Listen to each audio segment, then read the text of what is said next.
Sundays shiga ọrụ ọtọgoro jela unu ya egbu onwe unu ya eji amụ na ọtụkọ onwe na agbụ ke na onwe na agbụ but stay away from the spiritual entities. Adazima akọkọ ndị dibịa na-anọ n'ọfịs ha ala nwaanyị ndị ụchụ ndị arụ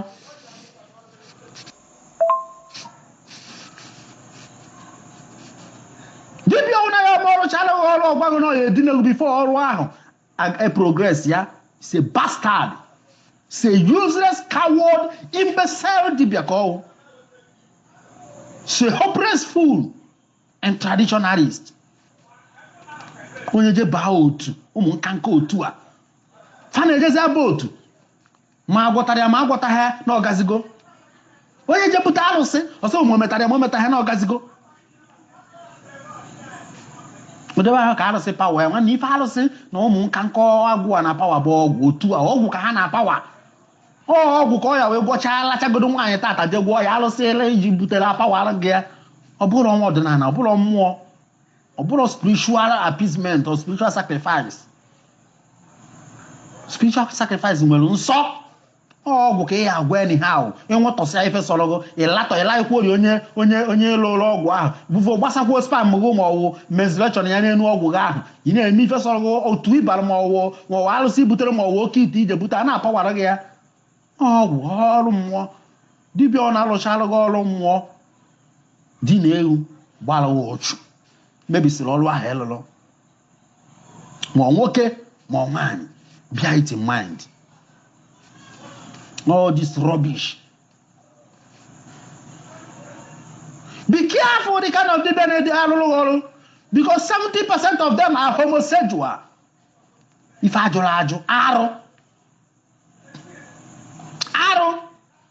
Be careful the kind of person are, because 70% of them are lesbians. Oh, Lord, no, lachaba to wine, lachabi to wine, lachacha, or they wage lolo. On increase your punishment. After Ghana carry all alọcha mmụọ akpọ ya n'ọgwụ. Ibeze na nke mgbara ga-afasị ụlọ nwere ọgwụ na-enye nsọ wesị na mama ife na-ekwu na ịgwọbọ ha ọgwụ mbụ. Ịma ọ na-elu ọrụ mmụọ ọlụ jọọ ya alụ ha ọfụma mmụọ akpọ ya n'ọgwụ ka ịgwọrọ. Ịma ọ na ime elu mmụọ oriri mejọ ya eme ha ọfụma mmụọ ọfụọ na ibutere ya ọgwụ. Nwoke lachaba ike nwaanyị lachacha akpọ ya ịsa afele ogbere wee bịara ọrụ gị ọrụ.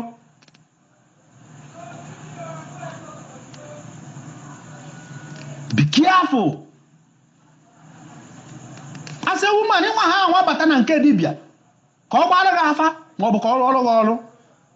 Oh, we're happy for Casero. What I you for so? Well, I call how beautiful you are, how lovely you are, how romantic, how cahoos were the French. When the fire away, Nadia. Macano, what you call you. How lonely, how coaches weather lonely, how dear you weather romantic, how dear you were 2 minutes man, what you was satisfied, how old you are, okay, melt to be, okay, Nabata, okay, Hoffman, Nana, yet. Joy away, what are you who was out to name? Dibia Buata, Tiada, all more, or Kana walk. Ọgwụ na agwa bụrụkwa na ọmụọ ka eji agwa ha bagasịrị ụmụ mpịọmpịọ otu agasị jebutegasị alụsị ọ mmadụ ya ekwue ndị ọnya ka mmanwa ike nga eze mmiri ọnya ka m na-ekwu ngwụchakwa ka ọ na ọgwụ na onwere anọ m n'ọkụ ụgụrụ wee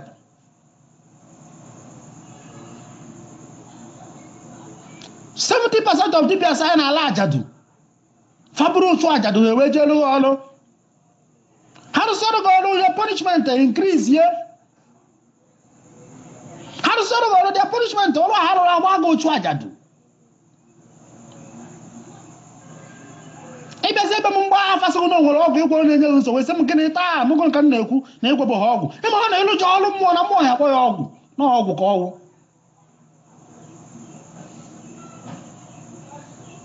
Be careful the kind of dibia you trade with. Dibia nwere nsọ na arụjọ. Even na ọgwụ nwere level ọ yelu onwe nsọ even onye na-agwọ ọgwụ ntọnana onye na-agwọ ọgwụ ji ofu ntọnana were agwọ ọgwụ ya agwagudebe nsọ mana ọha abaghị ha ụmụ mpịampịa otu ha na-aba ma ọ buteghị ụmụ mpịampịa alụsị ha na-ebute dibịa bụ iri ha ma onye ba kpọnyere ha n'otu agwa ha nna na ọsọgọ ogo na ala nwaanyị na-alụ ya na ọya alụ ọrụ ha bachaghị ya pụta ha na-agwa na onwelo ma alụtara ya ma alụta ha na ọgazigo mana ọ bụrụ mmadụ niile ka anyị alụrụ ya like that. All these things na-eme ijewelu chọọ ọlụ mmiri. Ndị mmiri dị so sensitive, purity and sacred that na a little dot of dirtiness will withdraw them from your sacrifice.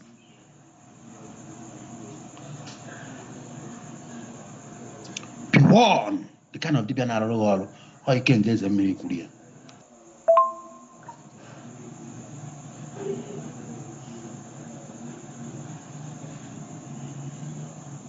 You know?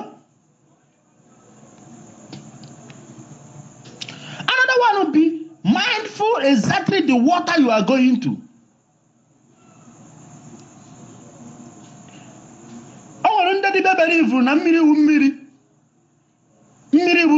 That is their language. Na mmiri enweghị oke. N'ọsọkwa ogo n'ọrụ Zakibiam.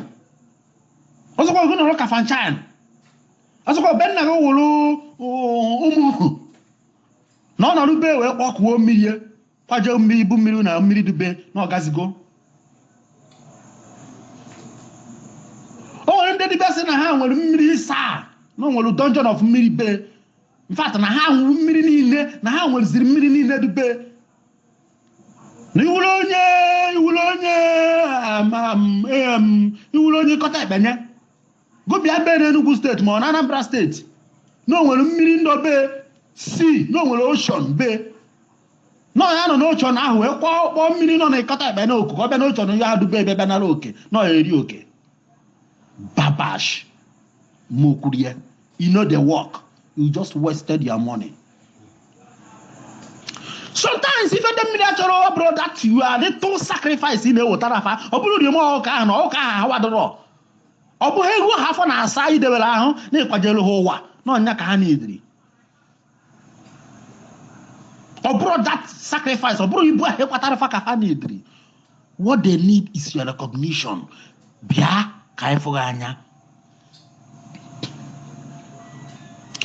Bata ba bia zo okwu ba ka ifo anya. I find them mmiri chọrọ. Mgbe m nụrụ nwaanyị, mgbe fụrụ my wife, mana na abụ nawe. It happens that the kind of person who no bụrụ na unify her with your energies. I cannot do anything with you. I can't touch you. First of all, mbido na ndị ọgbanje, appease cha ndị ọgbanje, mkpọ ya alụ first. Kpọcha ya alụ, appease ndị ọgbanje. Appease say a lot of mmụọ, oluo n'ije mmiri. Mbaba afa ka mmadụ mmiri mbe ha ka nje mmiri be ha mmiri na-asị m bịara njụta afa mmiri debe ha mmiri be ha dọka dọtara njụta nke ọnwụ agbagide afa nweta mmiri shie ebe mmiri onye owe nọ nwesị ha na mahịa na-esi ebe a na-abịrịba eteka ka nje na river Niger je kpọọ ya nye oke ọsị nchata na ọ ya abịa na ọ ya eri ka nje na nnobi ka afa before n'isha ide mmiri ka nje na ide mmiri kele ebe mgbuka ọba yes ka nje na ide mmiri ọba ọsị na ọ eri ezi na ọma mbara ọsị mba agụrụ ọsị na ha eri nsị akekwana ife ha eme. What did I do? I started ritual of appeasement. Can you feel the ritual of appeasement? Every month I acquire ibu na afere white specifically for ndị mmiri akakpọ be nne anaghị ha ayọdo n'ụzọ dị anya ka anyị wee chọọ ebe anyị enye ya ebe a akpọcha mmiri niile dị by father rejected it mụ bịara na abịa n'ụlọ anyị wee yọgide ayọ wee kwee nkwa na before nnụọ ya na ya abịarịrị n'ụlọ wee bịa mekwa ndị mmiri enu nwe gbaa fada fed food ha wee select ide mmiri ọba dị ife mgbuka ọba dị ife obosi ide mmiri obosi ka ọgụnụdụ I will accept where I will journey the Mmiri Obosi. We kpọọ nọrọ ebe a wee kpọọ mmiri be nna wee kwa ya ibu bata gbaa afa asị na ha anabatara ya nke ahụ gaa anyị na-aga after months 6 months 7 months anyị megide mụ na nwunye m nụọ anyị ejeghịzi ọrụ mmiri ahụ be ha mbata be ha nụọ mechi ife niile mee marriage mee traditional wedding no mechaa ha wee kopụ mgbe ndị mmiri wee kopụ wee pịọm n'afa wee gbakwa afa ndị mmiri na ya bịaba apịzi ha nyọkwa ha the same place aha jere kwechiri nchụaja nchụrụ n'ilo ha kwechiri nke ala ha agbagwa ha o na mma abịa nzi ha na mma abịa kama ha nwee ndidi ife ndị a merụ fajide nwunye m kpachi ewu mbue mụ na nwunye m nwechaa mmekọ oluzo period ya 2 weeks o jiri uzu period ya ọ hafụ ses na nlọ ọ hafụcha ses na nlọ n'abalị a tụfo n'ụtụ period ya apụta ọ hafụcha ses ya na nlọ mbịa pịachasịa ya ahụ mechaa ya ife na-eme nwaanyị hafụ ses na nlọ olu abalị wele azụ bịa nye na nlọ o mee the first month oluzicha period ya afọ taa ya after 2 weeks o jiri uzu period o nwee serious stomach ache afọ taa ya ọzọ hafụ ses ọ hafụ ha nwoke na nlọ ọzọkwa nya wolu nwoke bịa hụ ya aka ma ọ sometimes ebe abịa sọkụ ya na nlọrị chifo na otu period ya o mee first month mee second month mee third month my wife became worried.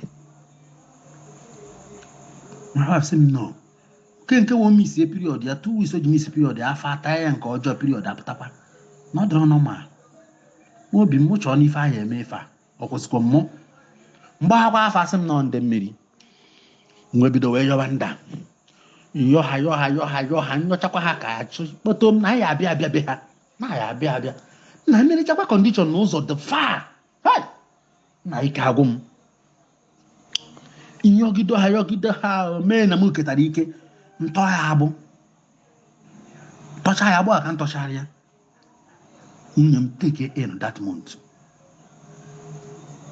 afọ ime ahụ n'ọnwa month with hard labor pen afọ a na-ata nwunye m maka ife m kwadoziri mgbakọsị ife gasabe m ọrụ ha na nlọ n'abalị ahụ gwa m na onwekwere ife ọfụ na nlọ ncheki ha ụlọ ife adọghọ ma ọrụ ọchọm je were uru m n'abalị ahụ pịachasịa ya ahụ n'ọpịa ọghọrị ife aka m na nwunye nna anọ afọ tagide nwunye m anyị jepụ ụlọ ọgwụ asị anyị nọ ka enene nọ utopic pregnancy nọpụ ụlọ ọba na utopic n'ọnya ka o ji enwe the problem echekikwasị na pregnancy dị ọfụma mụ na nwunye m under 2 months na ejezi scan more than 5 times afọ ahụ ime ahụ wee baa 2 months and 1 week na-ayọ nda do biko kama nwunye m zie nwa ka mbebịa setụrụ ha on that 34 night around ebe after 3 nwunye m nwanye na bed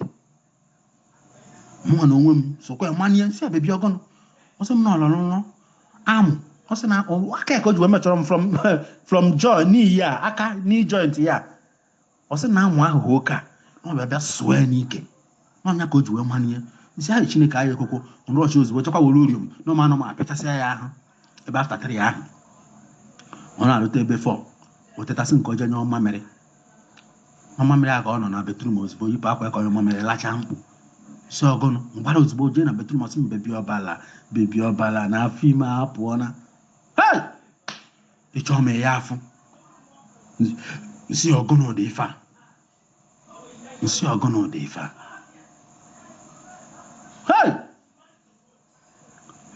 anyị mụrụ anya n'abalị ahụ ya arahụọla mbido kọnsol wee chifon ụtụ anyị tipụ ọsọ skan alụ ndị skan apụtabụ ha kwuru na-eche ha na ọ na-eche ha dị ma mbata ha na ozugbo ya gwa ya ife mere omee skan ọ sị na anyị na-enwe threat of miscarriage kere ife mmemme na-ayọ na-ebe na-egbu na-ayọ ndị mmụọ mdo ha ekwekwo na after the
the bone.